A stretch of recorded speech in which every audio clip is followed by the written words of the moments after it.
Assalamualaikum warahmatullahi wabarakatuh. Bertemu kembali di channel Fisika itu Mudah dan Menyenangkan. Pada pertemuan kali ini, kita akan membahas pembiasan cahaya.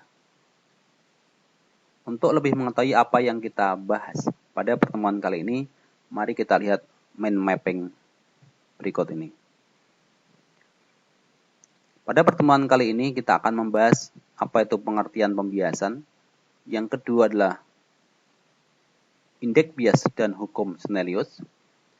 Kemudian yang ketiga adalah pemantulan sempurna. Dan di akhir pertemuan kita akan membedah secara tuntas materi pembiasan cahaya pada prisma. Pembiasan cahaya. Pembiasan cahaya merupakan pembelokan arah rambat cahaya karena melewati medium yang berbeda kerapatannya. Kerapatan suatu medium sering disebut dengan istilah indeks bias. Misalkan, kaca dengan air, jelas jarak antar partikelnya rapat kaca. Sehingga indeks bias kaca lebih besar daripada indeks bias air. Kemudian kalau kita bandingkan air dengan udara, jarak antar partikel air jelas lebih rapat dibanding jarak antar partikel udara. Sehingga indeks bias air lebih besar daripada indeks bias udara. Intinya yang namanya indeks bias itu adalah bahasa fisika dan bahasa sehari-hari kita adalah kerapatan medium. Pada saat terjadi pembiasan, besaran gelombang cahaya ada yang tetap, namun ada juga yang berubah. Besaran gelombang cahaya yang tetap yaitu frekuensi, periode, dan fase. Besaran gelombang yang akan berubah yaitu arah rambat, panjang gelombang, dan cepat rambatnya. Hukum Snellius. Apabila sebuah cahaya menuju medium yang lebih rapat, artinya indeks biasnya lebih besar, maka sinar akan dibiaskan mendekati garis normal. Namun jika cahaya menuju medium yang lebih renggang, artinya indeks biasnya lebih kecil, maka sinar akan dibiaskan menjauhi garis normal. Mari kita lihat ilustrasi gambar berikut ini. Gambar yang sebelah kiri ini adalah sinar yang menuju medium yang lebih rapat, artinya indeks biasnya lebih besar. Sedangkan gambar yang sebelah kanan adalah sinar yang menuju medium yang lebih renggang, artinya indeks biasnya lebih kecil. Perhatikan gambar yang sebelah kiri. Ketika sinar datang menuju medium 2, di mana indeks bias medium 2 lebih besar daripada indeks bias medium pertama, maka sinar akan dibiaskan merapat atau mendekati garis normal. Inilah sinar biasnya. SB adalah sinar bias dan SD adalah sinar datang. Kemudian yang namanya garis normal ada sebuah garis yang pasti tegak lurus terhadap bidang batas kedua medium. Inilah garis normalnya. Kemudian sudut yang ditarik dari sinar datang ke garis normal itu namanya adalah sudut datang. Dan sudut yang ditarik dari garis normal menuju sinar bias adalah sudut bias. Kemudian ketika sinar ini menuju medium yang sama kerapatannya, maka sinar akan lurus saja. Tetapi kenyataannya sinar ini kan menuju medium yang lebih rapat, maka sinar akan dibiaskan mendekati garis normal seperti ini. Sehingga sinar itu mengalami penyimpangan. Penyimpangan itu dinamakan dengan istilah deviasi dan disimbolkan dengan simbolnya adalah D. Kalau kita lihat hukumnya Snellius, N1 sin I sama dengan N2 sin R, di mana N1 adalah indeks bias asalnya sinar dan N2 adalah indeks bias tujuan sinar. Kalau kita lihat secara geometri di sini, maka sudut deviasi nilainya adalah I minus R. Ingat, kalau ini adalah besar sudutnya I, maka ini kan sudut yang bertolak belakang. ini pun juga I. Ya, otomatis yang namanya D adalah I minus R. Perhatikan ilustrasi gambar yang sebelah kanan. Gambar yang sebelah kanan ini, sinar datang dari medium yang lebih rapat ke medium yang lebih renggang. Artinya, sinar menuju tempat yang indeks biasnya lebih kecil. Karena sinar ini menuju medium yang lebih renggang, artinya indeks biasnya lebih kecil, maka sinar akan merenggang dari garis normal. Inilah batas ketika sinar tidak dibelokkan, sehingga ketika dikatakan menjauhi garis normal, maka sinarnya akan membelok ke sebelah sana, menjauh dari garis normal yang ada di sini. Ini sinar belok, sinar akan membias di sini. Sehingga inilah perpanjangan sinar yang datang tadi, inilah kenyataannya sinar biasnya, maka dinamakan sinar itu mengalami penyimpangan atau deviasi. Besarnya sudut deviasi adalah R minus I. Jadi kebalikan dari sini. Kalau menuju medium yang rapat, maka I min R. Kalau menuju medium yang renggang, maka deviasinya adalah R min I. Untuk hukum Snelliusnya sama, N1 sin I sama dengan N2 sin R. Indeks bias. Indeks bias tadi adalah kerapatan suatu medium. Indeks bias mutlak. Indeks bias mutlak adalah perbandingan laju cahaya di ruang hampa dibanding dengan laju cahaya di suatu medium tertentu. Kalau kita bicara indeks bias medium X, maka sama dengan C dibagi dengan V di medium X, di mana C adalah laju cahaya di ruang hampa yang nilainya C adalah 3 kali 10 pangkat 8 meter per sekon. Andaikan kita bicara indeks bias air, maka kita tuliskan N air sama dengan C dibagi dengan V cahaya di air. Indeks bias relatif. Indeks bias relatif medium 1 terhadap medium 2 dituliskan N12. Hingga N12 secara matematis dirumuskan N1 per N2. Ingat yang namanya kecepatan cahaya itu kan berbanding terbalik dengan kerapatan medium. Jika nanti N1 ini berbanding terbalik dengan V1, sehingga N1 di atas dan V1 ada di bawah. Maka nanti N1 per N2 sama dengan V2 per V1.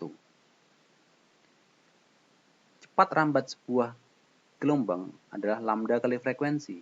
Maka V2 berarti lambda 2 kali frekuensi yang kedua. V1 adalah lambda 1 kali frekuensi yang pertama.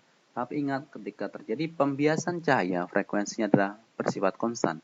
Maka di persamaan ini, variabel frekuensi kita buang. Dalam hukum Snellius tadi, N1 kan dikali sin I. Maka nanti N1 per N2 boleh kita tuliskan sin R per sin I. Keterangannya, N1 adalah indeks bias medium pertama, N2 adalah indeks bias medium yang kedua. Dan V1 adalah laju rambat cahaya di medium pertama, sehingga kalau V2 adalah laju rambat cahaya di medium yang kedua. Pemantulan sempurna. Perhatikan gambar ini. Sebuah sinar berasal dari medium yang lebih rapat, artinya indeks biasnya besar, menuju tempat yang punya indeks biasnya lebih kecil. Artinya medium yang dituju, sinar ini menuju medium yang indeks biasnya lebih kecil. Sinar yang pertama, yang warna merah ini, ketika datang dengan sudut I, maka sinar akan dibiaskan dengan sudut R. Dan ingat, sinar ini menuju medium yang lebih renggang, maka sinar akan menjauh dari garis normal. Sehingga inilah perjalanan sinar biasnya. Sinar yang kedua, ketika sinar yang warna biru ini menuju medium yang lebih renggang, ternyata sinar ini dibiaskan tepat sekali di bidang batas kedua medium. Ketika sinar ini dibiaskan tepat sekali di bidang batas kedua medium, artinya dia mempunyai sudut bias sebesar 90 derajat. Ketika sinar biasnya tepat di bidang batas kedua medium, sehingga sudut biasnya sebesar 90 derajat, maka sudut datangnya dinamakan dengan sudut kritis atau IK.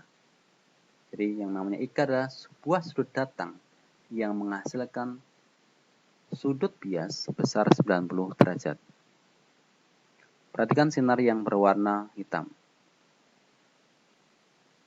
Sinar yang warna hitam ini tidak mengalami pembiasan, namun mengalami pemantulan secara total. Mengapa dia mengalami pemantulan secara total? Karena sudut datangnya ini dibuat lebih besar dari I kritis. Jadi yang namanya I kritis adalah sudut kritis atau sudut batas terjadinya proses pembiasan dan pemantulan. Andaikan sudut kritis medium ini didapatkan sebuah nilai 30 derajat, maka ketika sudut datangnya dibuat kurang dari 30 derajat, misalkan 29,999 derajat, maka sinarnya akan dibiaskan seperti ini. Namun apabila sudut datangnya dibuat lebih besar dari 30 derajat, misalkan 30,00001, maka sinarnya otomatis akan dipantulkan secara sempurna. Yang namanya I kritis adalah sudut batas terjadinya proses pembiasan dan pemantulan. Ketika sudut datangnya sama persis dengan I kritis, maka sinar akan dibiaskan tepat di bidang batas. Namun apabila sudut datangnya lebih kecil sedikit saja dari sudut kritis, maka sinarnya akan dibiaskan. Dan apabila sudut datangnya dibuat lebih besar sedikit saja dari sudut kritis, maka yang terjadi adalah sebuah proses pemantulan sempurna. Mari kita analisis berdasarkan hukum Snyders-nya. N1 sin IK sama dengan N2 sin R. R-nya ketika IK, R-nya adalah 90. Berarti R-nya kita ganti 90 derajat.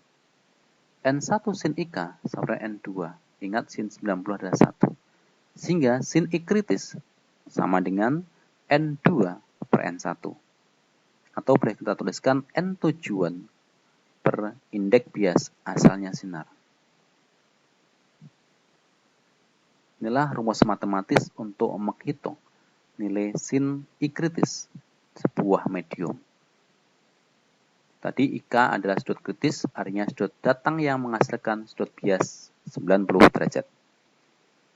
Apa syarat terjadinya sebuah pemantulan sempurna? Pemantulan sempurna akan terjadi ketika sinar menuju medium yang lebih renggang. Artinya sinar dari medium yang lebih rapat menuju medium yang lebih renggang, dari tempat yang indeks biasnya besar menuju tempat yang indeks biasnya lebih kecil. Namun syarat yang kedua harus ada. Meskipun sinar itu menuju medium yang lebih renggang, tetapi perhatikan sinar merah ini. Ternyata dia tidak mengalami pemantulan. Berarti ada syarat yang kedua. Apa itu syaratnya? Yaitu sudut datangnya wajib lebih besar dari I kritis. Jadi saya ulangi, pemantulan sempurna akan terjadi ketika ada dua syarat. Yang pertama adalah sinar dari medium yang rapat menuju medium yang lebih renggang. Dan yang kedua adalah sudut datangnya harus melebihi dari sudut kritis. Pembiasan pada prisma. Perhatikan jalannya sinar yang warna merah ini. Ini sebuah prisma dengan indeks bias NP.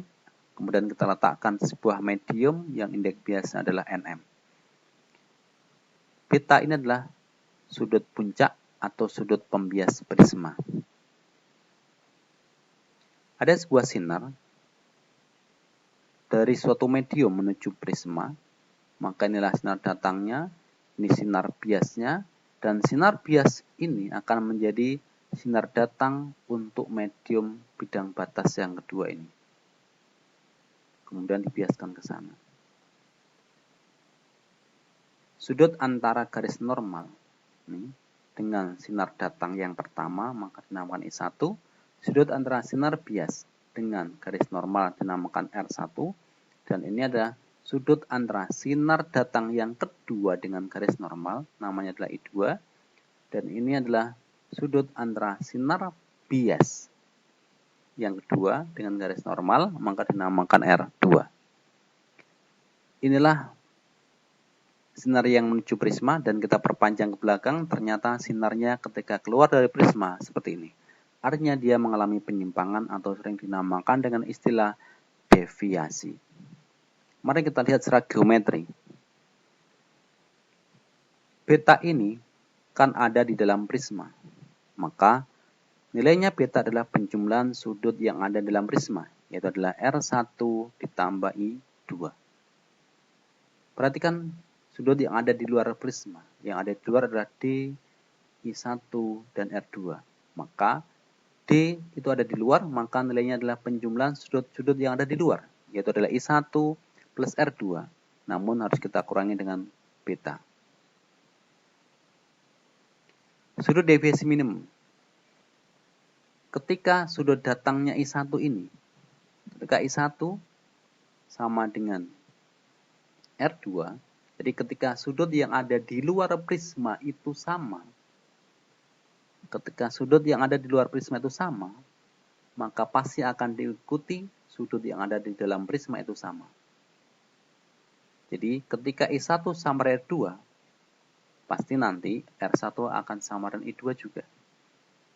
Saat itulah terjadi proses yang namanya deviasi minimum.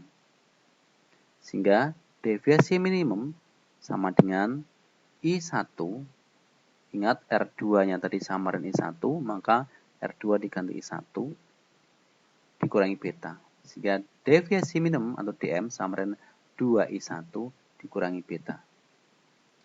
Berdasarkan hukum Snelliusnya tadi, N medium sin I1 sama dengan N prisma sin R1. Ingat, I1 kan boleh kita ganti ini. I1 berarti DM, beta ini kita pindah ke kiri jadi positif, maka DM ditambah beta dibagi dengan 2. Itulah pengganti dari I1, DM tambah beta per 2. Kemudian R1. Tadi ketika terjadi deviasi minimum, R1 sama dengan I2. Berarti boleh kita tuliskan R1 ditambah R1. Atau beta sama dengan 2 kali R1. Sehingga R1 sama dengan beta dibagi 2. Otomatis R1 ini kita ganti beta dibagi 2.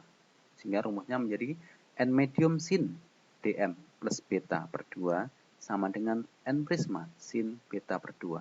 Ingat, DM plus beta per 2 hanyalah untuk menggantikan I1 manakala I1 tidak ada. Dan beta per 2 hanyalah untuk menggantikan R1 manakala R1 tidak ada. Seringnya dalam sebuah soal, I1 itu ada karena amat sangat mudah menghitung sudut yang ada di luar prisma ini. Sehingga nanti seringnya kita menggunakan N medium sin I1. Namun R1 itu susah menghitung sudut yang ada di dalam prisma ini. Padahal beta pasti ada dalam sebuah soal. Kan kita mudah menghitung sudut puncak sebuah prisma. Maka seringnya kita menggunakan kombinasi yang sebelah kiri kita menggunakan yang ini, N medium sin I1. Namun yang sebelah kanan kita menggunakan yang N prisma sin beta per 2. Contoh soal. Berkas cahaya datang dari medium 1 ke medium 2 membentuk sudut 60 derajat dengan permukaan bidang batas kedua medium. Jika sinar tersebut dibiaskan dengan sudut 45 derajat terhadap bidang batas kedua medium, maka indeks bias relatif medium 1 terhadap medium 2 adalah berapa? Dari cerita ini kita bisa mengilustrasikan menjadi sebuah gambar ini. Ada sebuah sinar dari medium 1 menuju medium kedua. Dari soal tadi, sudutnya antara sinar datang dengan bidang batas kedua medium adalah 60 derajat. Dan dibiaskan dengan sudut 45 derajat terhadap bidang batas kedua medium juga. Ingat, yang namanya sudut datang atau I wajib ditarik dari sinar datang ke garis normal. Begitu juga Yang namanya sudut bias wajib ditarik dari sinar bias menuju garis normal. Sehingga nilai I adalah otomatis 30 derajat dan R adalah 45 derajat. Indeks bias relatif medium 1 terhadap medium 2 maka dirumuskan N1 per N2 sama dengan sin R per sin I. Sama dengan R-nya kan 30 tadi, sin 30 derajat per sin 45 derajat. Sama dengan sin 30 adalah setengah dan sin 45 adalah setengah akar 2. Setengahnya kita coret, maka tinggal 1 per akar 2. 1 per akar 2 kan belum baku, maka dibuat baku menjadi setengah akar 2. Sehingga jawabannya adalah A. Soal yang kedua. Di atas suatu permukaan kaca terdapat lapisan air dengan indeks bias airnya 1,33 atau nanti boleh kita tulis 4/3. Seberkas cahaya menembus batas permukaan kaca air tersebut dan mulai mengalami pemantulan internal total pada sudut datang 53 derajat. Tentukan indeks bias kaca yang dipakai. Ilustrasinya, ini ada kaca, ada air. Dan sinar dari kaca menuju air. Ingat, pemantulan sempurna terjadi ketika sinar menuju medium yang lebih renggang.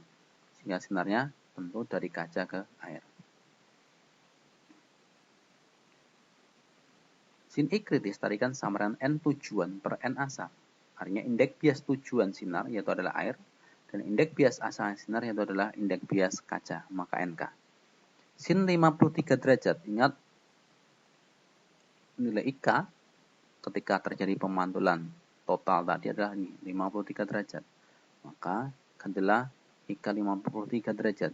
Berarti sin 53 derajat sama dengan 1,33 dibagi NK. Sin 53 adalah 4/5. Sama dengan 1,33 boleh kita tuliskan 4/3 per NK.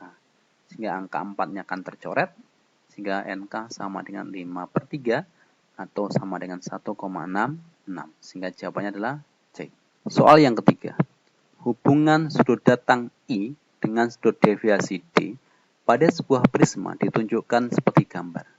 Bila prisma berada dalam air yang indeks biasnya 4/3, maka tentukan indeks bias bahan prisma.